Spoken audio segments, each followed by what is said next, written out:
bonjour, je suis Tim Bernard, je viens de Briançon, dans les Hautes-Alpes. À la base, j'étais à la fac de sport, donc je faisais du kayak. À l'époque, j'ai fait énormément de kayak, et d'ailleurs, on peut en voir, il y en a qui sèchent dans mon atelier. J'ai fait 5 ans en équipe de France de kayak. Je me suis dirigé vers des études de sport. C'était pas une grande réussite, hein, et en fait, j'ai rapidement quitté la fac. Et après la fac, j'ai eu besoin de revenir à quelque chose de plus manuel. Et en y réfléchissant, je me suis dit que j'avais toujours eu une petite passion pour les couteaux et je me suis dit pourquoi pas les faire moi-même. Donc à partir de là, j'ai cherché des formations et je suis tombé sur le CAP de tiers en 2 ans.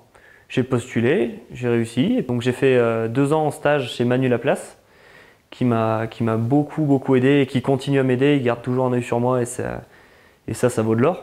Et donc aujourd'hui, je suis à mon compte, voilà. Donc je suis à mi-temps dans une autre boîte pour l'instant pour garder quand même une béquille. Et puis j'espère, si tout fonctionne bien, la quitter rapidement pour être totalement à mon compte. Alors j'ai créé mon couteau qui s'appelle le Neve. Alors marque et modèle déposé, j'ai fait les choses dans l'ordre. Alors le Neve, vous voyez, j'ai essayé de faire une forme vraiment très aquatique, hein. Il y a vraiment une double vague.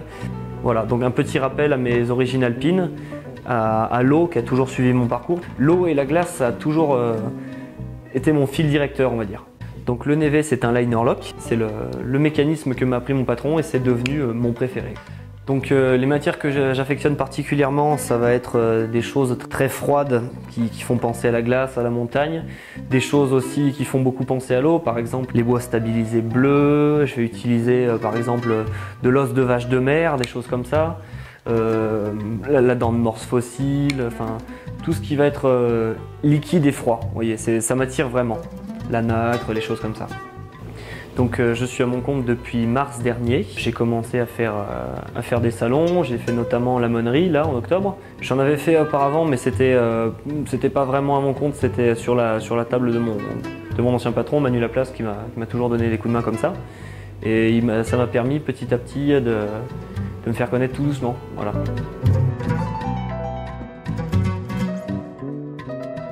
Alors celui-là par exemple, c'est encore un petit rappel à mes origines alpines. Donc on a de l'os de renne et des petits inserts de molaires de mammouth bleu. Et en fait, ces inserts de tailles différentes rappellent un parcours de lac glacier qu'on trouve sur une rando qu'il y a près du col du Lautaret. On appelle ça le tour du Combéno.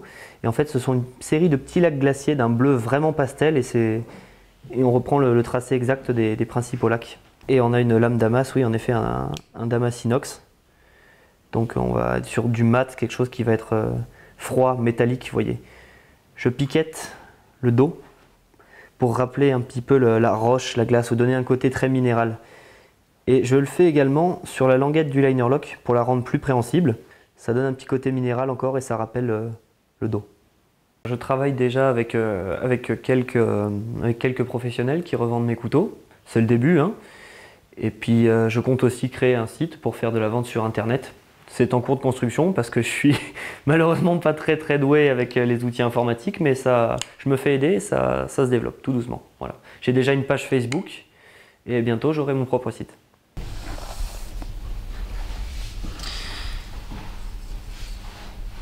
Donc sur celui-là, on va un petit peu monter en gamme. Donc on a toujours un beau Damas inox. On est sur de l'ivoire de mammouth, vous voyez, bon là c'est le côté froid, c'est le côté ancien que j'aime beaucoup. On a un petit cloutage à l'argent, des petits inserts de nacre et un petit insert de météorite. Voilà. Après, dans un autre style, je m'intéresse beaucoup aux matériaux modernes, comme par exemple les bois stabilisés teintés. Ici, par exemple, on a de la fourche de peuplier. Et le mouvement dans le bois me faisait vraiment penser, vous savez, à l'eau qui court, à la rivière. Donc des petits ajouts de nacre blanche, encore une fois, pour le côté aquatique. Ça, c'est un couteau de la collection que j'appelle les W2, donc les Wild Water. C'est pour rappeler tout ce qui est mon passé de kayakiste et tout ce que je trouve de poétique dans l'eau, quoi. Avec toujours un petit piquetage au dos pour rappeler les rochers de la rivière. J'aime beaucoup cette technique. Je vais essayer de garder un petit peu le côté traditionnel, mais en y apportant une touche de modernité, comme par exemple dans le design de mes formes, surtout dans le choix des matériaux aussi. Mais dans la technique et surtout dans l'esprit, j'aimerais du mieux que je peux conserver l'esprit des anciens, oui. Donc celui-là, c'est un modèle qui fait partie de la collection Glace. Il est issu de mon tout premier névé en fait que j'avais réalisé sur le thème des glaciers, où on voyait avec un morceau de molaire qui représentait un glacier en train de fondre. C'était assez sympa. J'aime beaucoup m'inspirer des paysages de ma région, de la glace, des montagnes. C'est pour ça que j'ai développé cette collection Glace. Et le modèle que vous avez ici, je l'ai baptisé Cœur de glacier. C'est donc de l'ivoire de mammouth gris-bleu avec un petit insert de molaire de mammouth au centre. Et toujours un damas inox. J'étais plutôt bien accueilli, hein, les anciens que j'ai pu rencontrer sur mon parcours, par exemple, c'est pas vraiment un ancien, mais notamment mon patron, Manu Laplace, avec par exemple certaines personnes de la confrérie, ou encore des anciens de la montagne tiernoise comme par exemple Bernard Artaud. J'ai toujours été très bien accueilli, ils sont toujours plein de bons tuyaux pour les jeunes, plein de bonne volonté pour nous, et c'est très bon de voir ça, quoi. C'est un milieu où il doit être difficile de faire son trou. Après, je pense que tant qu'on a la niaque et qu'on en veut, il y a toujours moyen de le faire. Enfin, j'ai toujours fonctionné comme ça. Dans le sport, c'est pareil, la concurrence est rude, et pourtant, en s'accrochant et en donnant le meilleur, on finit toujours par y arriver. Après, j'aime bien aussi tout ce qui va être dans les teintes, dans le noir, le blanc, l'or. Ici, par exemple, pour la lame, vous avez un VG10, c'est un damas japonais.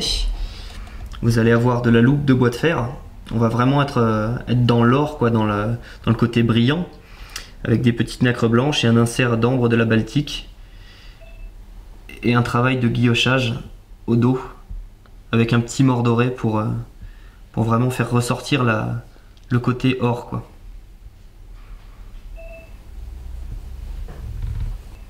Mes Alpes me manquent, hein, c'est sûr, j'aimerais bien y retourner, mais malheureusement, je pense que pour l'instant, le marché du couteau et surtout la dynamique qu'il y a dans le bassin tiernois ne se trouve pas ailleurs, donc il faut que je reste. Mais bon, c'est pas dommage parce que malgré tout, c'est une très belle région que j'aime beaucoup. J'aime beaucoup les gens qui y habitent et ça ne me dérange pas d'y rester. Aux jeunes apprentis, qu'est-ce que tu dirais aux jeunes apprentis qui sont là en ce moment en apprentissage? Continuez parce que ça vaut vraiment le coup. Ça vaut vraiment le coup, et c'est le premier salaire qu'on a dans l'atelier, il vaut tous les trésors. Et moi, j'échangerais ça contre rien au monde.